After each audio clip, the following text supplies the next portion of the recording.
గొట్టిపాటి రవికుమార్ గారికి, ఇక్కడ విచ్చేసినటువంటి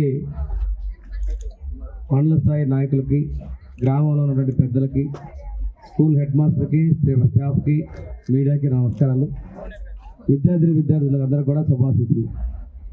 ఈ మినిస్టర్ గారు ఇందాకే చెప్పారు, నడుస్తా పోతా ఉన్నారు పిల్లలు అని చెప్పిన తర్వాత మొదటిసారి నాతోనే చెప్పాడు, ఇలా ఇద్దాం అనుకుంటున్నాను అన్నప్పుడు మొత్తానికి ఇవ్వాలనుకుంటున్నాను అని చెప్పి అన్నప్పుడు నేను ఇంకో రిక్వెస్ట్ అయితే కాలేజీ పిల్లలు కూడా పెట్టమన్నాను. వాళ్ళకు కూడా ఇచ్చేసారు. మూడు కాలేజీకి ఆల్రెడీ ఇచ్చినట్టుంది.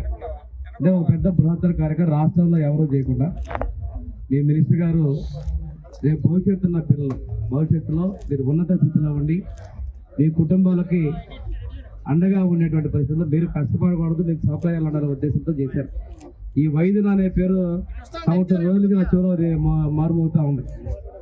అదేదో చంద్రమూరు కదా మండల కింద దాని కిందగా హాస్టల్ చెప్పినట్టుగా బయట బోర్డు చూస్తే అర్థమైంది.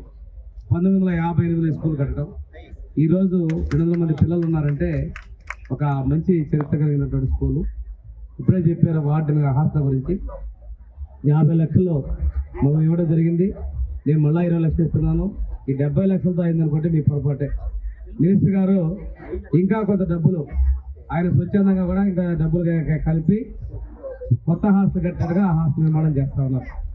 ఇక్కడే కాదు, కురిచేడులో కూడా, మన బల్లిపురంలో, సంతమాగులూరులో కూడా హాస్టల్ నిర్మాణం పూర్తి చేశారు.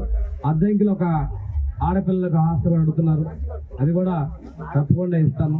అంటే విద్యార్థులు ముఖ్యంగా గవర్నమెంట్ హాస్టల్ స్కూల్స్ చదివేవాళ్ళందరూ పేద పిల్లలు, వాళ్ళ కోసం వాళ్ళు కష్టపడకూడదని